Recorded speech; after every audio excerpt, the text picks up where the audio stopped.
I'm Peter Adamson, and you're listening to the History of Philosophy podcast, brought to you with the support of the Philosophy Department at King's College London and the LMU in Munich. Online at historyofphilosophy.net.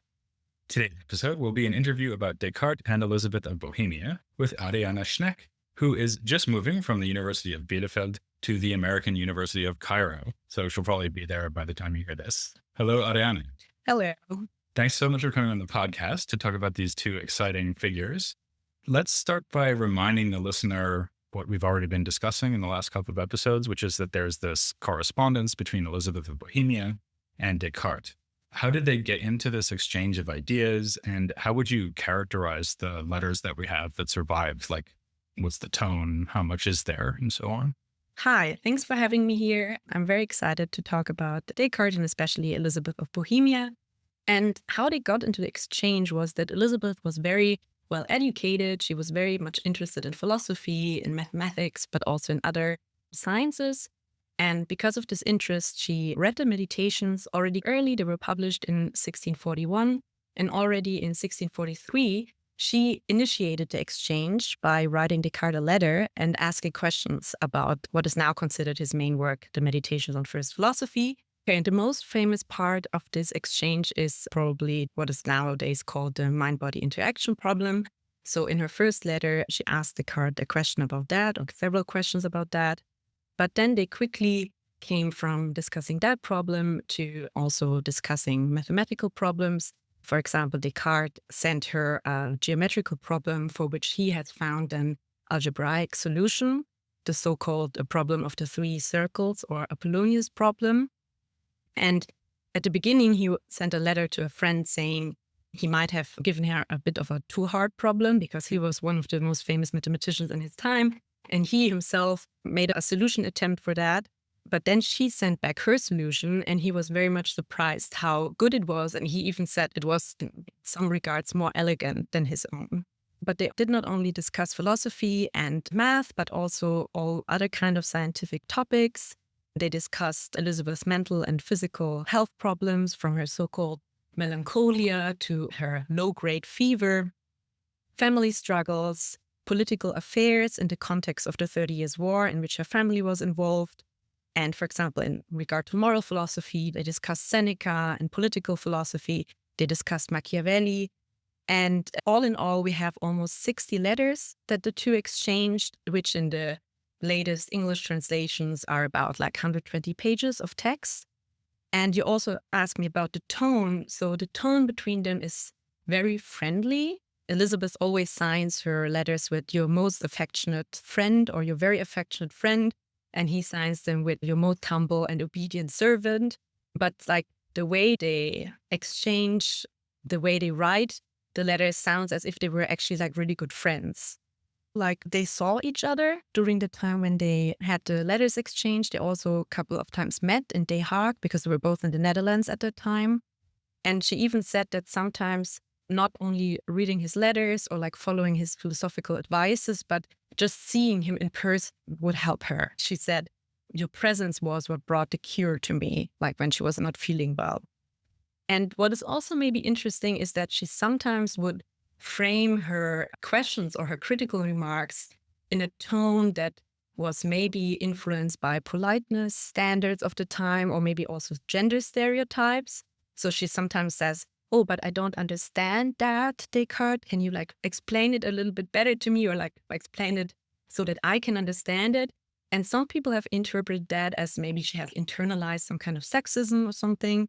But I think that she was, in fact, very self-confident, and she knew that her critical remarks were really, substantive. And that I think one can see that from the fact that she was very persistent in her remarks. So she did not let Descartes escape that easily. And she repeated her criticisms if he tried to not really answer them. And what's maybe also interesting about the whole collection of letters is that they were not intended for the public. So in that time, in the 17th century, a lot of letters were served a function that is now served in philosophy by journal articles. But this conversation was really intended to be just private, just between the two of them. And Descartes and other people often ask her that also her part of the correspondence could be published or shared. And she refused that. So she didn't want that. And they even, at some point, they considered like writing in code. So it was really not meant for a broader audience. But now, of course, they are published and we all have access to these letters. And I think this is very good and also very important because this is the only philosophical work that we have from her. So she didn't write any other books or long treatises. What we know about her philosophical thinking mainly comes from the letters with Descartes.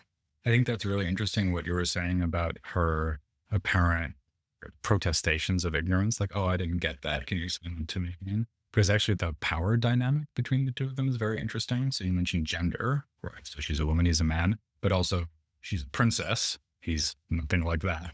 He's older than her as well. So I found reading the letters, it was quite hard to tell who was in charge, if you see them, who's the superior person in a sense. Like he signs it, as you said, you're humble and obedient servant. So that suggests that she's in charge, but he's this esteemed philosopher. So that suggests that he's in charge. I think it's quite a complicated thing to tease out. Yeah, that's very interesting because, I think there are different hierarchies between them. Of course, she belongs to a royal family. He's lower nobility. So she's, in that sense, very much in a position of power compared to him. But on the other hand, as you said, like she's much younger. So she's like 24 when she initiated the exchange. He's 47. And he's already a very well-known, established philosopher, mathematician. But on the other hand, like she is also, even though she was that young, she was known to be very, very smart and very well educated, very learned. So the fact that he, for example, sent her that mathematical problem to test her, that he did that because he knew she was known or famous already for her mathematical skills. And they were really pretty advanced. Like using algebraic methods for solving geometrical problems was very new at that time. And she has taught that method, that latest algebraic methods herself with a textbook. But people knew that she was very good in doing that. So that what made him like send her the problem. So on the one hand, I would say, he was more famous in the sense of being a famous philosopher, being a famous mathematician, but she was also already famous for her skills in philosophy and math. Yeah, and autodidact, actually. Whereas Descartes went to a Jesuit college. Yeah, she had to teach a lot of this stuff to herself. She had a very profound education. Her mother it was very important for her that all her children had a very good education for the time, like boys and girls. They were all taught together, like all the siblings were taught together in philosophy, math, all kind of languages. So I don't know if you've talked about that in one of the previous episodes, but for example, we know that she spoke at least 5 languages. And one of them was Greek, and she spoke it so fluently that her siblings called her La Grecque. And so she was very, very well educated due to the good education that she received as a child and teenager. But then, of course, a lot of it was also self-taught, like when she used that textbook, that algebra textbook, to teach herself the latest algebraic methods. Yeah, which is very impressive. So let's move on to what you mentioned as the most famous philosophical issue, which is this thing about the interaction problem. So this is something we've already been talking about in several episodes, actually. So we've got the mind and the body. They're in kinds of substances. The mind's only attribute is thinking. The body's attribute is extension. And she wants to know how they interact. Okay, so that's the problem. And what I was wondering about this is how she understands the problem. And in particular, where does she think the threat is? So what I mean by that is, if Descartes can't solve the interaction problem, does she think that that means that he has to become a materialist? Or does it mean that she thinks he has to become an Aristotelian? Or what does she think would result if he can't explain how the mind affects the body and vice versa? Yeah, I agree that it's definitely the most famous problem so far from the correspondence. And I think she's especially interested in one side of the interaction problem because it has 2 sides, mind to body interaction and body to mind interaction. And she's especially interested in how the mind or soul as an immaterial, merely thinking thing can move the body as a merely material, extended thing. So she's especially interested in how this immaterial mind can cause voluntary actions in the physical, material, extended body. And she formulates it in that way. And then she also demonstrates a lot of familiarity with different accounts of causation. They both share, Descartes and Elisabeth share a mechanistic worldview. And in this, efficient causation is especially important. And she gives him like several options how, like in this mechanistic efficient causation framework, something can move something else. And she thinks nothing of that works with an immaterial mind. But then she also, what I found super interesting, already in her first letter, she opens up the possibility that there could be some properties of the soul or mind aside from thinking, aside from thought, that could explain how interaction is possible. And she also brings that up later again in the correspondence. Maybe we can talk about that.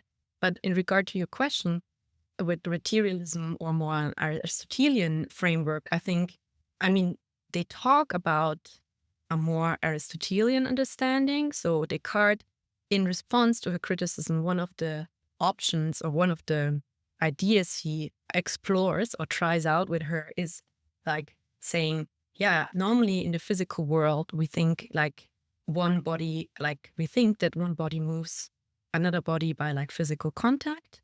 This is obviously not possible in the mind-body case because the mind is not a physical extended material object.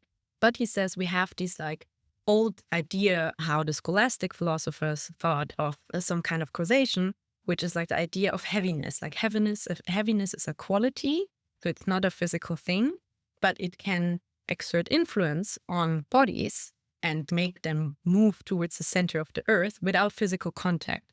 And he says this is like how you should imagine that the soul acts on the body. So the soul not itself not being a physical object, it's without physical contact.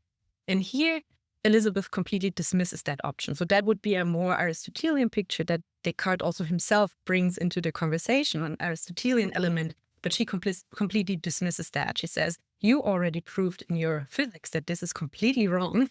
So why should it now help us to understand mind-body interaction? So I think she definitely doesn't want him to go in that direction.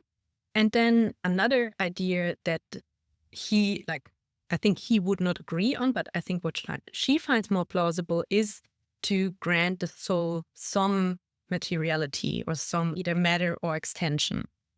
And I think here it's more like her own view. She says, I find it more plausible to grant the soul or the thinking thing or the mind matter or extension than to imagine that something immaterial, moving material. But I think that's more her position and not a position that Descartes would be able to accept.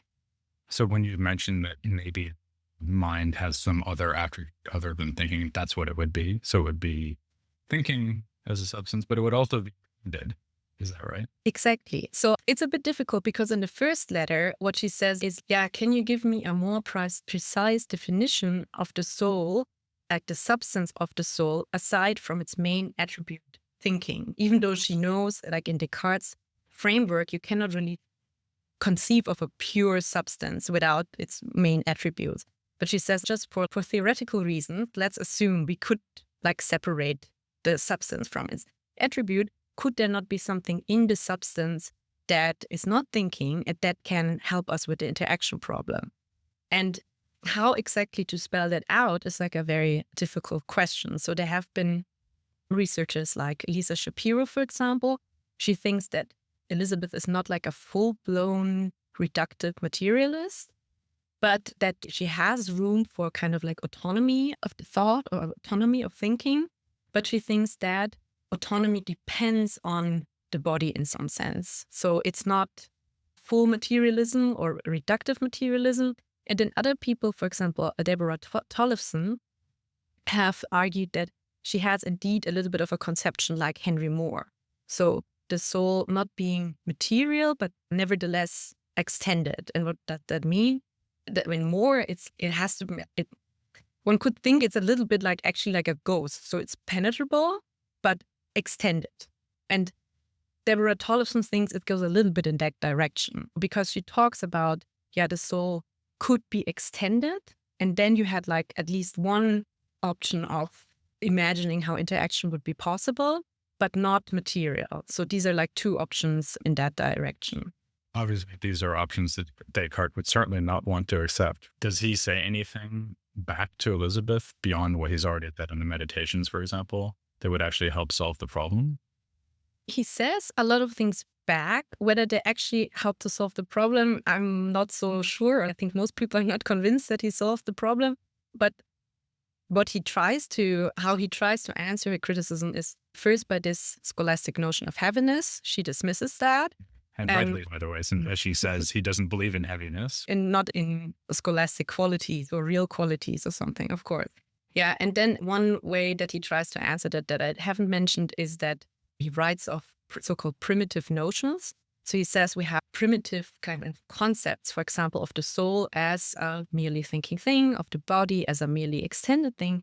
But then he introduces a third primitive notion, that is the one of the union between mind and body.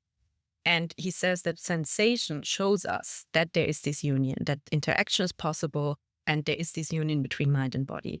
And this had led like commentators to think about whether he actually had not two substances, that he was like a substance dualist, but maybe a substance trialist with a third substance, which is like the union between mind and body. But then he emphasizes sensation in that context. And this is interesting because people have written a lot about, how can sensation help us with understanding mind-body union and, depending on that, understanding mind-body interaction.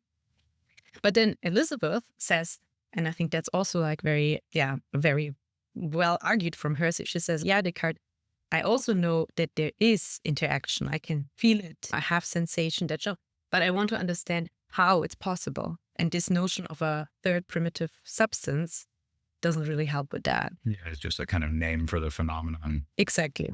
And an explanation of the phenomenon. Another phenomenon, other than sensation, that seems to bind the soul to the body would be the passions, which, of course, Descartes wrote about at her behest, right?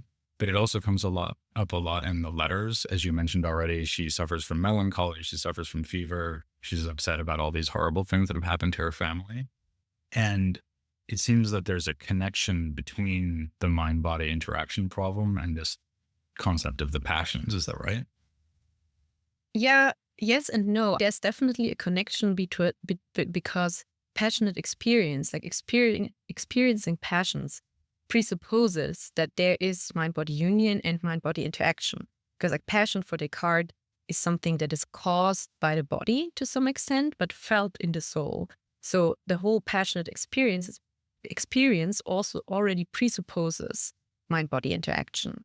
And I have the feeling in the part of the correspondence, so the so-called later part, where they mainly discuss the passions and emotions and the possibilities that we have to control our emotions, there they're already like assuming that mind-body interaction works. So they don't go into these problems anymore. The conversation about the problem of mind-body interaction stops when Elisabeth says, Descartes. Yes, okay, Descartes. I know that I feel that mind and body can interact, but I don't know how. And then they never really take that up again. But then when they discuss the passions, they seem to assume, okay, we don't really know how it works, but we know that it works. And now let's talk about in more detail about the phenomenon of experiencing emotions. What are they? How many are there of them? And how can we rationally control them or not? As if they've solved the problem or agreed to pretend the problem has been solved. Maybe they solved it walking around a garden instead of in letters form, and we just don't know what the solution is. We know that we don't have all the letters. And we have the last letter on the problem, on the interaction problem, is Elisabeth insisting, okay, but how? And then they start to talk about mathematical problems. So maybe there is somewhere a letter where Descartes solved it. Yeah, frustrating. Yeah. If they find the letter, I'm going to have you back. Discuss in another interview. But for now, let me ask you something else about Elisabeth's take on this issue. What is her view of the passions? Or does she have a view on passions? Or is she just pushing Descartes on it? So she says, I want you to explain this to me, very much like with the interaction problem. She's demanding an account from him. But you said when it came to the soul and the interaction problem that we can tease out possible position that she seems to at least be considering. Does that happen with the passions as well, do you think? Yes, I think with the passions even more so because like we don't have so many letters on the interaction problem, but we have a lot of like letters where they talk about the passions. And there the whole story how Descartes got into that topic kind of is because she was suffering from melancholy, like nowadays we would maybe say she was a little bit depressed because of a lot of sad things happening to her and her family members.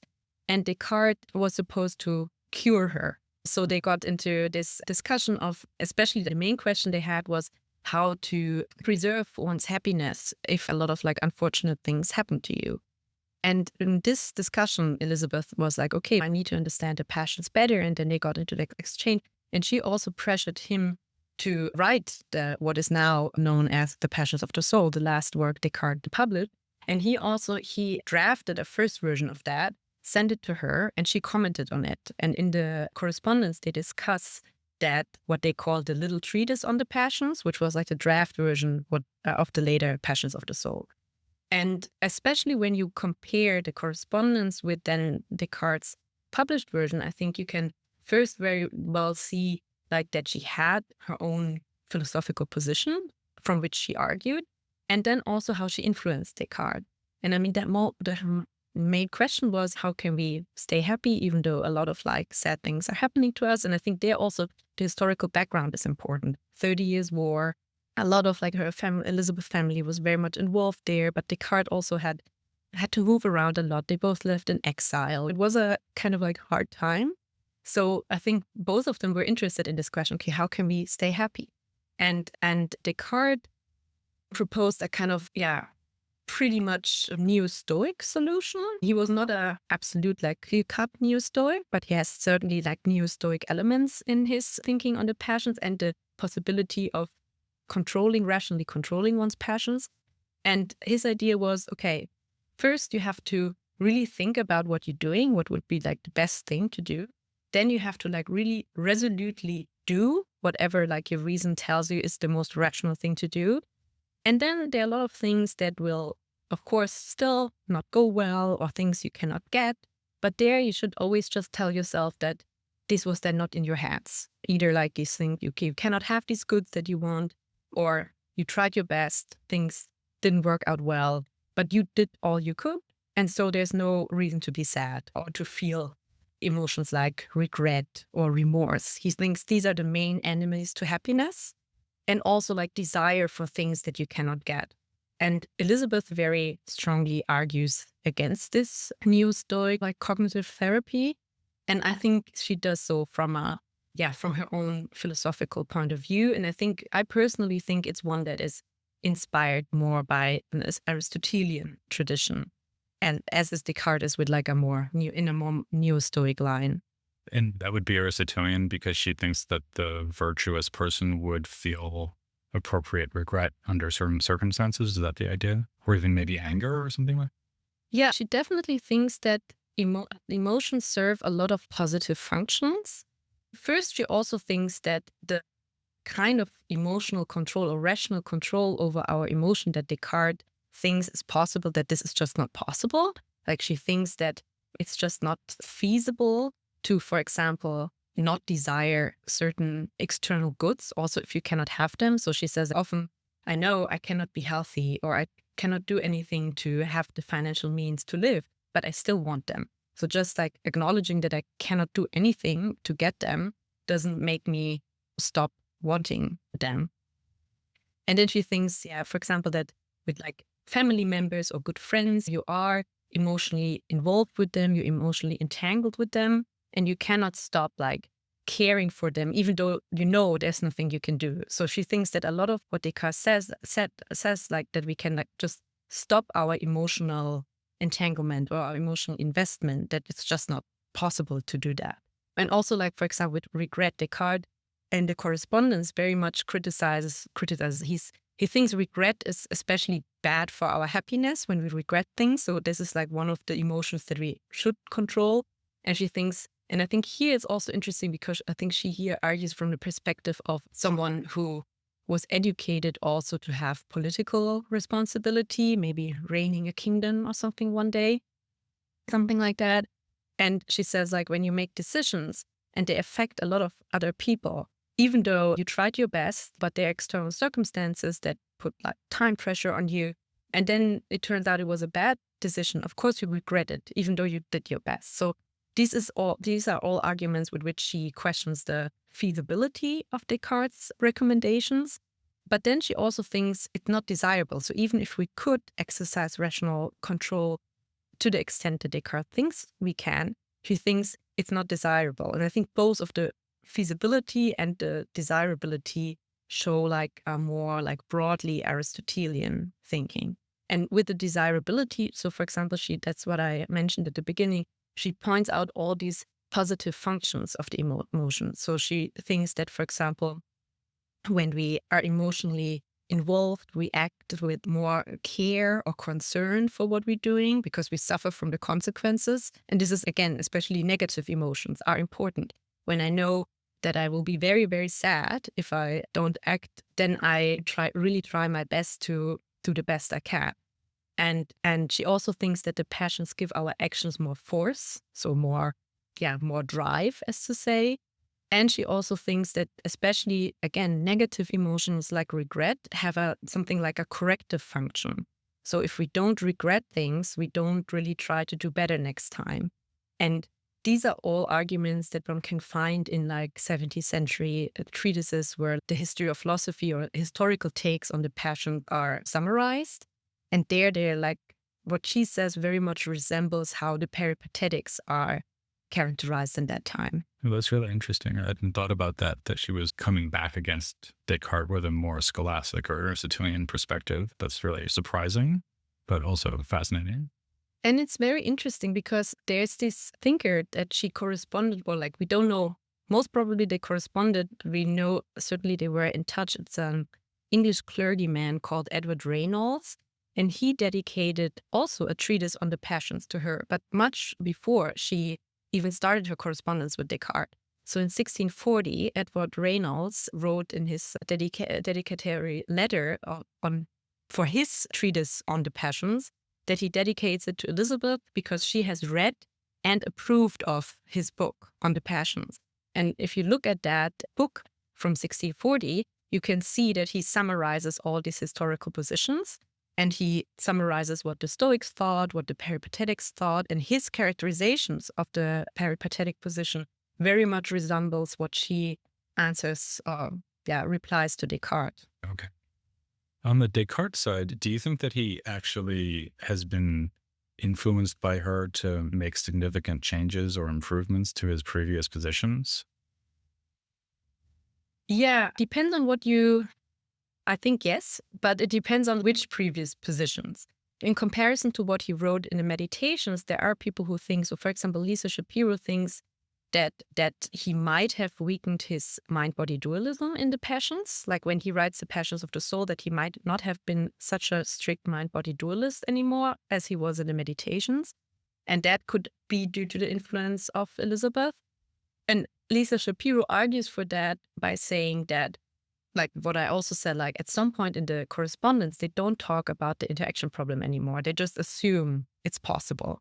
So she thinks Lisa thinks that's maybe a sign that he has kind of like, at least weakened his dualism and just thought, okay, they interact. We don't really know why or how. Maybe, he's not a strict dualist anymore.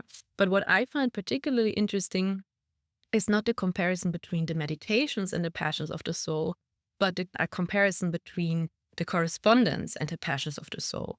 Because as I already mentioned, they discuss the draft version of the passions of the soul. And there are a lot of concepts where Elisabeth criticizes him. And then he, in the correspondence, says, okay, you're right. Your critical point is taken. And then when you look at the passions of the soul, he actually takes over her position. So he abandons his first attempt that he had stated in the little treatise on the passions and takes over her position. Before we stop, I just wanted to ask one broader question, which is about her place, not so much in early modern philosophy as a whole, since that's probably too big a question, but her place in the story of women in early modern philosophy. So as we're going to be seeing in episodes to come, there will be a lot of figures who are doing philosophy, also talking to male philosophers like Leibniz, for example. So there are a lot of these cases of correspondence between women and men. But she is the first woman philosopher we've covered from the 17th century, unless you count people I looked at when I was doing the Renaissance. So where would you fit her into that story? Do you see her as a kind of pioneering figure, or do you see her as just part of a broader trend? Yeah, that's a good question because I think the 17th and 18th century is very diverse in regard to the women thinkers and women philosophers who lived and worked in that time. And I think, yeah, she is a pioneer in the sense like in the time she worked and was active, there was not, for example, a salon culture already established. So she was earlier than this more well-known salon culture phenomenon. And she was also not an early feminist or anything like that. So some women philosophers I'm interested in the 17th, especially 18th century, were very like invested in proto-feminism, feminist topics. And we cannot see that much, almost nothing of that in Elisabeth's letters.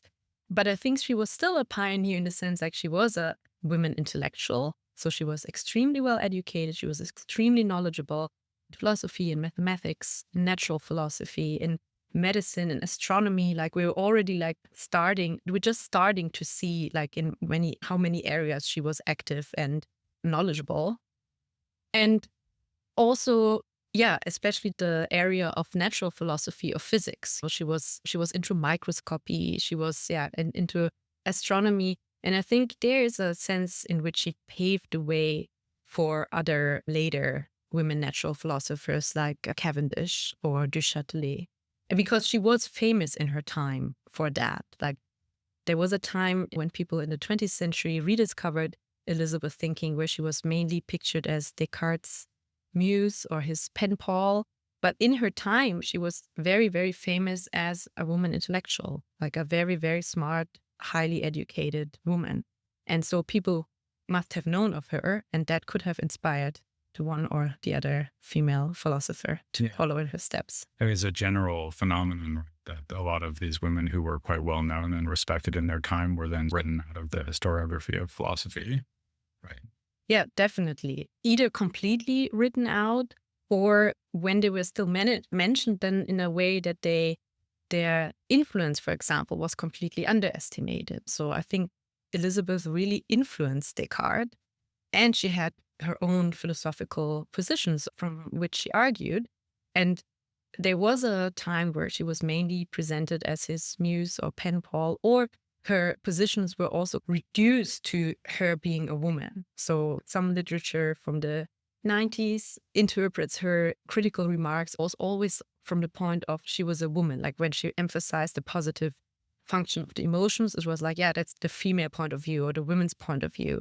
And I try to show that I think it was more the neo-Aristotelian or neo-peripatetic position and not the woman's point of view. He's just a philosopher who has her own position to advance. Okay, there's a lot more to come in that vein as we go forward, because we will be covering a lot more women in early modern philosophy. And in fact, in a couple of episodes, I'm even going to be looking at the relevance of Cartesianism for the status of women. So, for example, if you think you're a disembodied mind, then maybe it doesn't matter what gender you are, male or female. So we'll get to that soon. What I'll be doing next time is just looking at the immediate impact of Descartes, especially amongst his closer followers and de la Forge. And we'll have our first chance to start looking at occasionalism. That'll be interesting. For now, I will thank Ariane Schneck very much for coming on the podcast. Thank you. And please join me next time for early Cartesianism here on the History of Philosophy without any gaps.